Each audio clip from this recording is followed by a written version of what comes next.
For decades, Gobekli Tepe's towering pillars have defied explanation, built 12,000 years ago, yet never a temple, village, or burial ground.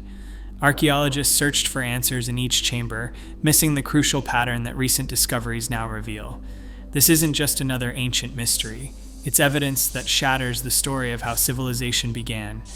But if the truth was hidden in plain sight, what else have we overlooked?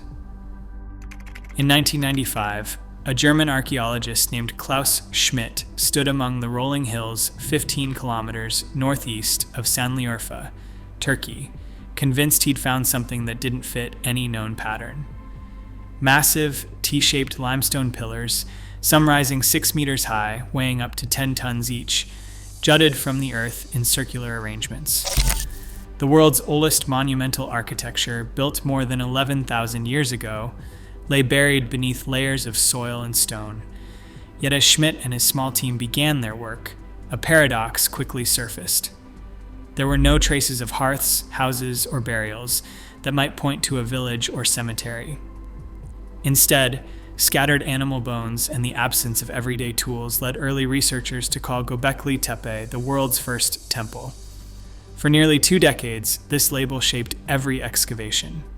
Schmidt's campaign, which spanned from 1995 until his death in 2014, focused on carefully exposing each enclosure one by one. The method was meticulous but narrow. Archaeologists isolated individual structures, mapping the arrangement of pillars, measuring their dimensions, and cataloging the wild animal carvings that wrapped around each stone. The pillars themselves were imposing, towering over the dig teams, their surfaces alive with images of foxes, vultures, and scorpions. Some pillars formed pairs at the center of each ring, others stood along the edges, but the reason for their placement remained elusive. Despite the scale of the construction, the site offered none of the clues that typically define ancient settlements. There were no ovens, no clear living quarters, and not a single burial pit. With each new chamber unearthed, the mystery deepened. Why would small bands of hunter-gatherers invest such effort in building something so grand, only to leave it behind?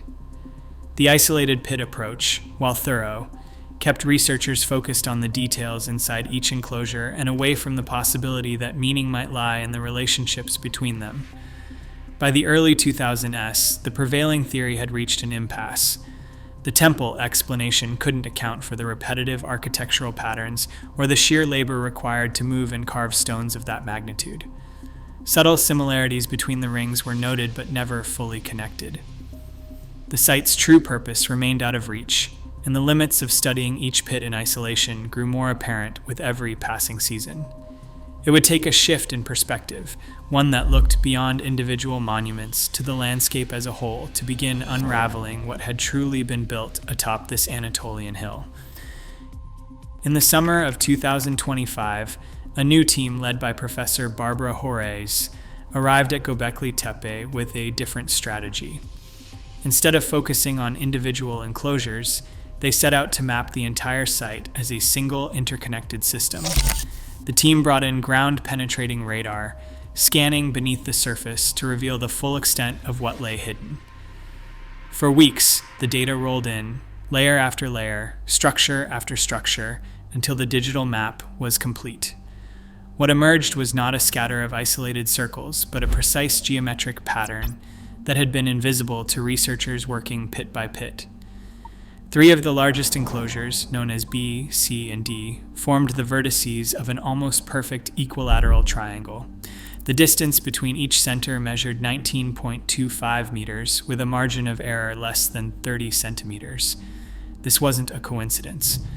The triangle's sides aligned with remarkable accuracy, and each enclosure's orientation followed a shared logic. The central pillars in enclosures B and C ran parallel to the southern side of the triangle, while enclosure D, the tallest and most imposing, anchored the apex.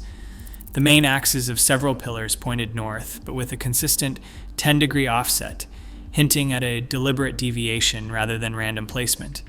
Professor Horace and her mapping team pored over the results. The triangle's precision stood out against the rough terrain, suggesting that the builders had worked from a master plan. The idea that hunter-gatherers working with stone tools and no written language could lay out such a design upended the old assumptions of haphazard construction.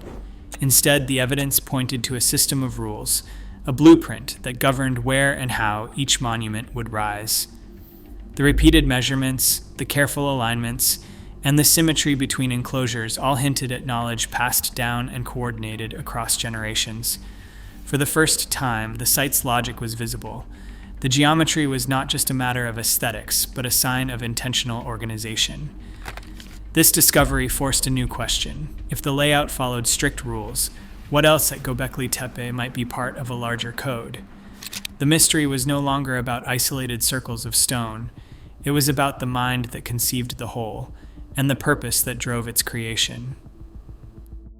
Animal carvings at Gobekli Tepe have long been described as mysterious, but recent analysis has revealed a logic behind their placement that suggests something far more systematic.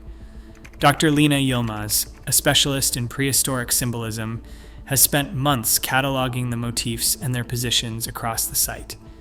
Her team's findings point to a set of rules guiding which animals appear where and when. Vultures are consistently carved near the tops of pillars facing east, a position that aligns with sunrise during key times of the year. In several enclosures, scorpions appear low on the southern faces, often paired with symbols of wild cattle or foxes. According to Yilmaz, these patterns are unlikely to be random decoration. Instead, they may represent a kind of schedule, markers for ritual events tied to seasonal cycles or celestial observations. One of the most striking discoveries came from the laboratory analysis of a carved human figure found between enclosures B and D. Unlike most animal motifs, this statue was placed horizontally, its shell-inlaid eyes staring upward as if awaiting notice.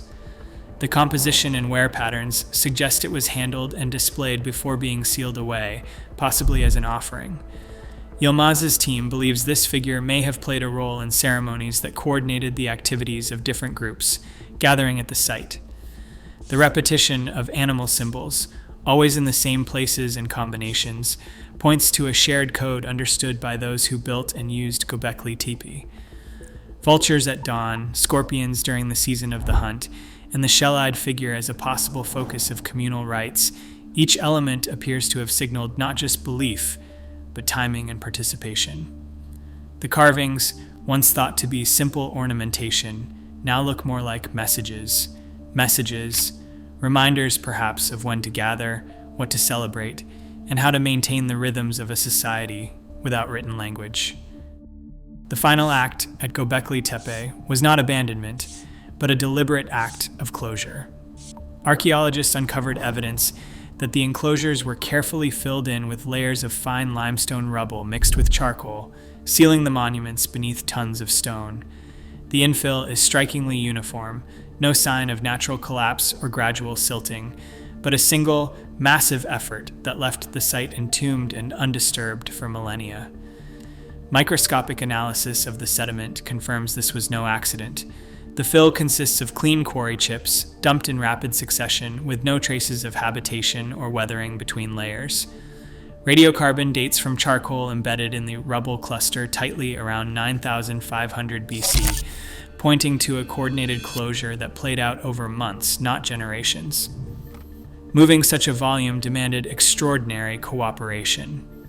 To bury just one enclosure, workers had to move over 1,200 tons of stone, an effort that would have required hundreds of people acting in concert. Across the entire site, the scale grows even more daunting. The labor involved rivals anything seen in later agricultural societies, yet no evidence of farming or domesticated animals has been found at Gobekli Tepe. This was a community bound by something other than crops or livestock, shared vision, collective memory, and the will to reshape their landscape. Gobekli Tepe is not alone. At Karahan Tepe, a site just 35 kilometers away, archaeologists have found similar enclosures with matching orientations and signs of deliberate burial.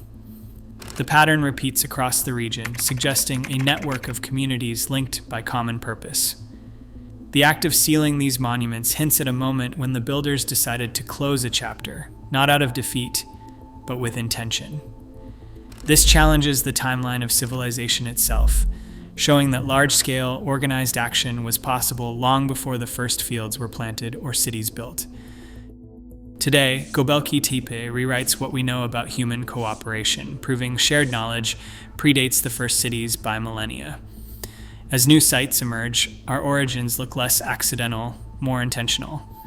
The real secret isn't buried in stone, it's in how we choose to see ourselves now. What do you think?